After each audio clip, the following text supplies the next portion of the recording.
Hi, it's Josephine Beintema, and today we're doing story time. So today we're going to read the first chapter of the Reverse Cinderella. So I hope that you have your warm sweater, or your fabulous blanket, and your beverage of choice. The Reverse Cinderella by Josephine Beintema. As you can see, this is the cafeteria. It's called the green cafeteria because of its wall color. Through that door is the blue cafeteria. The blue cafeteria is for students who need complete silence. They might be studying for an exam while they eat, so it's important not to disturb anyone in the blue cafeteria. Sometimes the blue cafeteria is closed for special events. In that case, you can always go to the silent study room in Wing D. However, there is no food allowed there. Please follow me and we'll go through Wing C where the media studies are held. Paget droned on about the school and its various features, leading two high school-age kids who looked way too young to be applying to college. Was she ever that young, she wondered? She supposed so, maybe when she had married Gary. Ugh. They were trailed by their respective parents who seemed more interested in the tour than the kids who kept eyes glued to their cell phones or occasionally rolling them in the humiliation of having such caring parents. "Excuse me, Paige, is there a washroom around here?" Paget smiled tolerantly. It's Paget. "Washrooms are back by the cafeteria." "Thanks." The parent with the small bladder. "Hello." "Oh, no, thank you." This is Bean. Apparently she wants to be in the story too. The parent with the small bladder took his second pit stop in the 1-hour tour and forced their small group to wait for his return. "Does anyone have any questions while we wait?" Paget asked. "Are there counseling services available?" one mom asked. "I think Michelle could really benefit from them." "Mom, it's Mitchie," the humiliated teen whined. "Why can't you call me by my name?" "It's not your name," the mother hissed. "Michelle is a beautiful name, after your great-grandmother. She gave us an inheritance for your education. The least you can do is honor her." Paget closed her eyes and tuned out the argument. Really, how did it come to this? 34 years old, no job skills, going to college again, heavily in debt, and giving tours of the campus as part of the student work program. Oh wait, she remembered whose fault it was. Gary's. Her double timing, not as rich as he pretended, deceptively charming, idiot husband, who at least had the good fortune to die in a freak elevator accident. Probably his fault, of course, so the settlement had to take that into account. But I'm not bitter, Paget thought to herself. Not at all. Okay, maybe a little. Mostly, she couldn't believe how naive she had been. She married him in college, dropped out, became a perfect trophy wife, dieting, exercising, cooking, having a maid, having expensive clothes, and showcasing his wealth to clients. She was dutiful. She was perfect. Not a hair out of place. She parroted his opinions and was a total flake. Then, Paget found out he was cheating. With his 22-year-old secretary. How original, right? They took counseling, decided to start a family. He was charming, he was repentant. Paget forgave him. Then, 4 years after, she found out two important facts that he had neglected to tell her. First, Gary was enjoying extra sessions with his trainer, Misty, another young blonde. Paget guessed he had a thing for them. Second, he neglected to tell her that he'd had a vasectomy. Makes it so much easier not to get caught in an unwanted pregnancy if he had forgot the condom. Of course, a vasectomy doesn't stop STDs, especially when Misty had one. Which is how Paget found out he was cheating on her again. He brought home some of his extracurricular activities. Plus, the let's have a family phase of their relationship was a total lie since he'd done the snip and omit that little detail from his wife. Just like so much else in Gary's life. Scumbag. Slimeball. Sleazy skunk. Worse than the lowest of low, dung-encrusted... Hi! The small bladder man waved his hand in front of Paget's face. "We can get back to the tour now." Paget fake smiled and hoped she hadn't been muttering out loud. "Okay, here is our media section. On your left, you will find the broadcasting booths where we have live radio going out from the campus." Paget automatically droned on about the tour to her little group. She'd been giving them for the past year now and knew the details inside and out. After the first 50 times, she found it boring. But it did give a small amount of cash to ease her meager finances. Ha! Who was she kidding? She was worse than broke and needed every penny she could get. Books were enough to see her in the red, And then there was tuition and the other necessities of life. She blamed Gary. She blamed herself. After the Misty incident, Paget threatened divorce but never went through with it. If she had, she might have gotten something, some settlement. As it was, she hung on for 2 more years in a loveless marriage because her friends and mother cautioned her not to leave him. She had no marketable skills, but what was she going to do? She had no money to her name. It would be a messy, long, drawn-out divorce, and what would Paget live off in the meanwhile?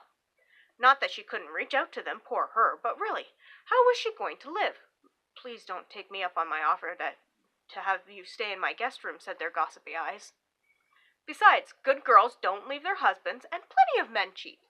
Just think of the trade-off of being a trophy wife. As for more vacations, jewelry, stuff instead. How naive, Paget reflected.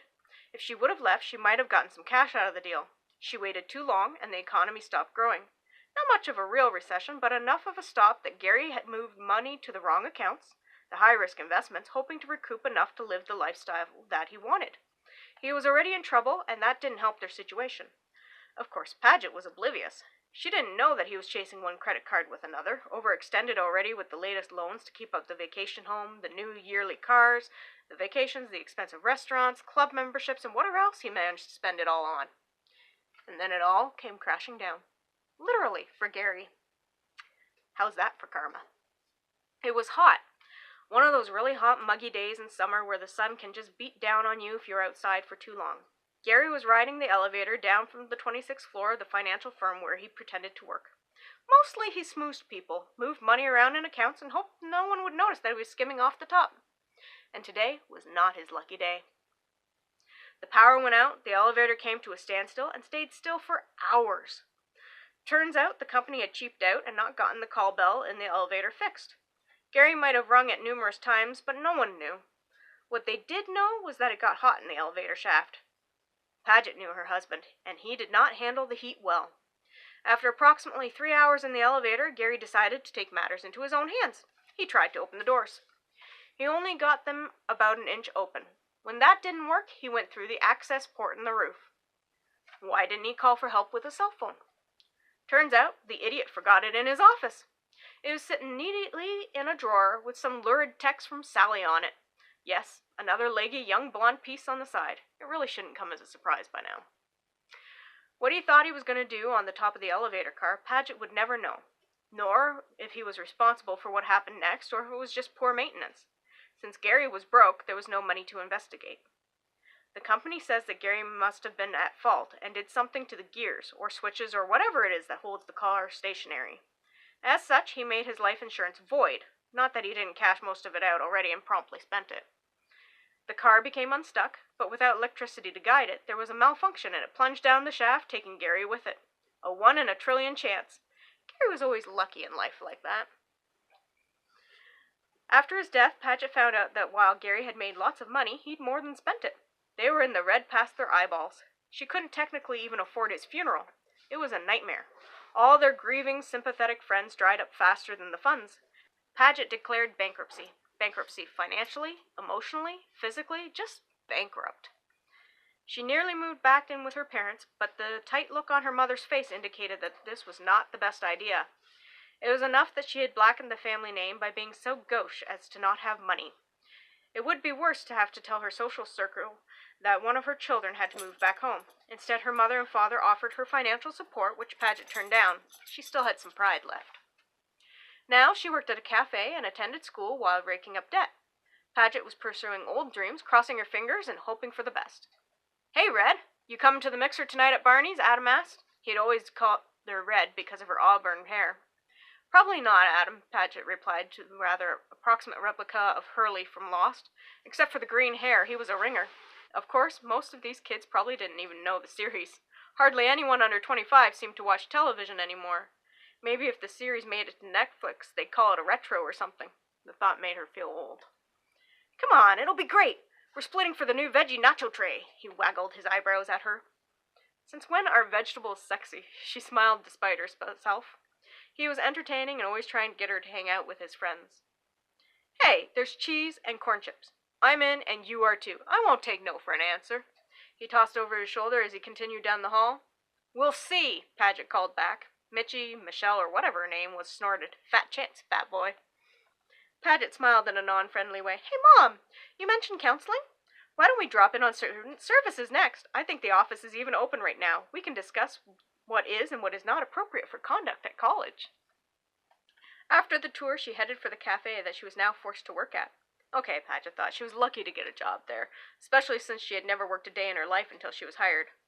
It paid for things like groceries when she wasn't nabbing food from the cafe at a discounted price. Paget nodded at Dix, the ever-present co-worker who was waiting for her big break in the art world. She put on an apron and get ready for her shift. How are things today? Well, 3 misguided souls tried to hit on me. 2 people didn't know what they ordered and pretended I had made a mistake, and we both know that never happens. Dix sighed, blowing her black and blue hair out of her face. It was boring. I'm in the middle of a masterpiece and I have to come to work to pay the rent. And that's hard when reality interferes with living, Paget agreed. I hear there's a party going on at Barney's tonight. The bar? Dix asked. Do you know another Barney's? Paget raised an eyebrow. I didn't think you would begin going to a bar, Dix said as she dumped the remains of her old coffee and started a new pot. Her movements were efficient on her small body. She was one of the few people that Paget knew who was shorter than her 5'4" frame. Normally I'm not, Paget replied. She made a face. I should probably study anyways, since by some miracle I have a short shift. Don't remind me, Dix groaned. I have to work 3 hours after you leave to make up for that stupid launch I tried to do with Giorgio. Good thing I didn't put too much money into it. I thought it was going to make your career, Paget asked as she started sorting packets into their appropriate containers. Total scam, and I fell for it. Giorgio didn't have any big clients looking for new artists. He just wanted money from us amateurs. He didn't even rent the building where the exhibit was supposed to take place. Just took the money and ran. I'm glad I only paid enough for 1 space rather than the 3 I thought about. I paid out for a cab, and when I got to the address, there was no gallery. Dix, I'm sorry, she sympathized. Dix waved away her words. Lesson learned. I just hated that I was that stupid. Next time you'll check it out before committing, Paget refilled the cups. If you need someone to go with you, I can. I think I'll stick to art in the park and the street. You'll never get discovered that way. Plus, you won't make as much money. And how safe can it be, selling art on a sidewalk? Maybe I'll get arrested by a cute cop. Dix flashed her a dimpled grin. Stop worrying about me, Mom. Paget rolled her eyes. You are too cool to be my daughter. Got that right. Dix helped a customer and then returned to their conversation. If you do go to Barney's, I want a full accounting of what happened. Why don't you just come yourself? Paget asked. And be your +1? No thanks. I'm in the middle of my masterpiece. Dix ran a rag and cleaner over the counter. Besides, how else are you going to meet someone? Dix was always in the middle of a masterpiece. To be fair, she really did good art, and Paget knew that someday she would be pointing to her friend and saying, I knew her before she was famous. Until then, Dix basically devoted her life to the cafe, her art, and trying to deal with her psychologist parents who were far too supportive of their daughter. Dix avoided her parents as much as possible. Paget had a feeling she also avoided most everyone else as much as possible, too. Not the plan. Just a fun night out unless I stay in and study, which is what I will probably end up doing anyways, Paget sighed. Life was dull. She was making progress, working toward a goal, but it was a little boring. She knew that being the top 10 of her class was going to be critical to getting an internship that would propel her onto the airwaves, but it wasn't exactly glamorous studying about rules and regulations. Shrugging, she ignored the voice in her head that wanted to have fun at Barney's and kept up with the steady flow of customers coming in for the supper hour. 4 hours later, Paget was home. She lingered at the mirror in her tiny apartment bathroom, ignoring the steady dripping from the bathroom sink, and critically eyed her body. She felt she had put on the freshman 15, only on her it was more like 20. It was hard to keep the weight off, though. She'd reached that age where it just seemed to want to stay, and Paget had no time for eating or exercising right. She was no longer a size 3. If it weren't for the fact that she had not much money for food, she would probably have gained 50 pounds, because when she was depressed, she ate, and Gary had given her a lot to be depressed about. Wasn't walking great exercise? It wasn't like going to the gym, but she walked pretty much everywhere since she could no longer afford a car with a driver. Yes, Paget had been spoiled, she knew. She couldn't afford the gym, nor the trainer anymore either. Maybe she would pick up one of those home videos, a DVD workout. That would work, she reasoned. Paget leaned forward and eyed a new wrinkle creeping across her forehead without permission. She tried to rub it out with her hand, but of course that didn't work. It wasn't like her finger was a magic eraser. She missed Dr. Leonard and Botox so much. Paget was getting older, had no prospects, no kids, a wad of debt and loans, and now wrinkles and excess fat. If Gary were still alive, she'd ask for liposuction, but that was no longer an option. Ask, ha! She'd demand it. What a step down her life had given her, she reflected. She looked at the pile of textbooks and her computer. She should study. This was the first Friday off that she'd had in weeks, and she should make good use of it. But Paget couldn't find any motivation.